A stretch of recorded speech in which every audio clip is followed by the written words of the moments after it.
Ryan, the second successive away game, we left it very, very late, grabbed a point, 8 games unbeaten. What's your assessment of that one? Yeah, well, first half, it weren't acceptable. I said that to the group at half time, and I've just said it to them there. That's not what we want. I know Northampton are making it a bit tough for us, and long balls and second balls and putting the ball in our face. The wind played a part in the first half, but we can't get done from our corner. The lads know that. The lads who are at fault for that know that. You know, that weren't the setup. The setup was from, should have been a different corner, and they've tried something different because they haven't known the routine. That's on them, not on us. We work hard on them. They've got it wrong, and then to be counter-attacked like that, that's a criminal offence in my eyes. So we're disappointed with that. And then we said to them at half-time, we need to get the ball down and play a little bit better. Listen, if the truth be known, I thought we were the better team trying to play and get the ball down. I think the stats show that the XG was better for us than it was for them.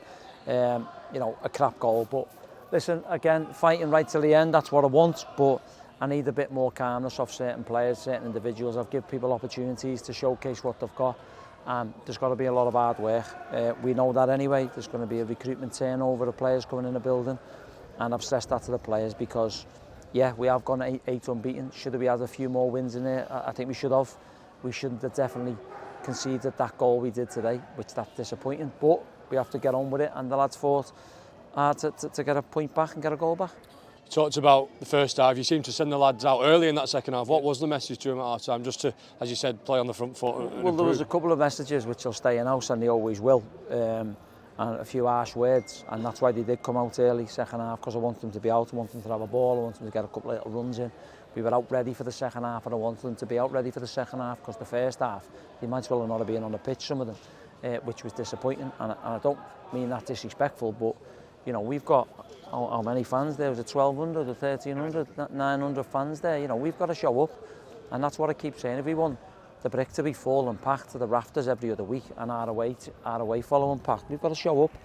And there were certain players that didn't show up in the first half, but second half, give them a bit of credit. They went out, they got on the ball a bit braver, they created some opportunities, looked a bit dangerous, made up for Kamani coming on the pitch. John Mellors come on the pitch was excellent as well. But yeah, pleased for Kamani and pleased for Dale to you know, getting across the front and nodding another goal in. Just on Dale, obviously picked up the 2 awards at the awards night in midweek, and again, another goal today, another important goal, and he's had a good season, a great season. Yeah, he's had a great season. Listen, I said to Dale, you know, he's the type of striker that you like to work with. He listens, he learns. I'm on being on his case quite a bit. He probably thinks I don't like him, but he's a great kid, love him to pieces. He's a goal scorer. But whatever he does and wherever he goes in the future, he can get 20 goals rather than 11. Maybe be a bit more selfish in certain areas, getting across the front. You know, showed them one the other day when I think it was Robbo, or no, it was Ali McHugh put a ball across the box and he just weren't quite there. And today, ball comes across the box from Karen, there he is to nod it in. So yeah, really pleased for him, and 11 goals and 8 assists, a couple of player of the years he's totally deserved. Just before that, I think Jason had an effort cleared off the line. We were probably the only team in that second half to you know, look like scoring and potentially going on to win it. Yeah, well, look, we're always going to try and win games of football. No disrespect to the opposition. We always pay them respect, but we felt, you know, there was a few changes going along the way. There's a new goalkeeper making his debut, and you know, whether it's right or wrong, I don't know. But we brought him on the pitch, and we wanted to try and test him early doors, and you know, we did that in the end. We got a goal back, and you know, yeah, we was looking to go and win the game, and then yeah, look, you know, and then I think Will tries to, you know, get the ball, comes across, he manages to catch the keeper. I've seen it back. He is going for the ball. There's only eyes on the ball. He does catch the player, so that's a little bit of a bummer for him. He'll miss 3 games at the start of the season, but listen, it went for the lack of trying to try and win the game. We got one back, we got a point, and just pleased that we could send the fans home happy and a goal in front of them. You mentioned Kamani Miller. He didn't have too long, but were you pleased with what you saw? He put a dangerous cross in, didn't he? Yeah, he wrapped the cross in inside the post, the outside of the post, sorry. But no, I was pleased with him. Again, you know, I said I won't just throw people in for the sake of it. I'm giving people opportunities for the way they handle themselves around the training ground, and he's been first out and last in since I've been through the door, so it was well worthy of making his debut, and hopefully there's many more to come. Just summarise your emotions end of the season now. Obviously we talked about 8 games unbeaten. Are you pretty happy now in terms of how we've ended the year? I wanted to win today, to be fair, because you know, we'd got to win. I think that would have been some sort of good form, playoff form if you like. You know, I know the season's over, but look, I said to the group in there, there's large parts, the things that need to change. You know, I'm giving them the freedom, I'm giving them the licence to go and play, but they've got to showcase that. me, the coaching staff, the analysts, everyone will give them everything they need, but we can't play the game for them at times, you know. Well, we can't at all. We can give them information. It's on them.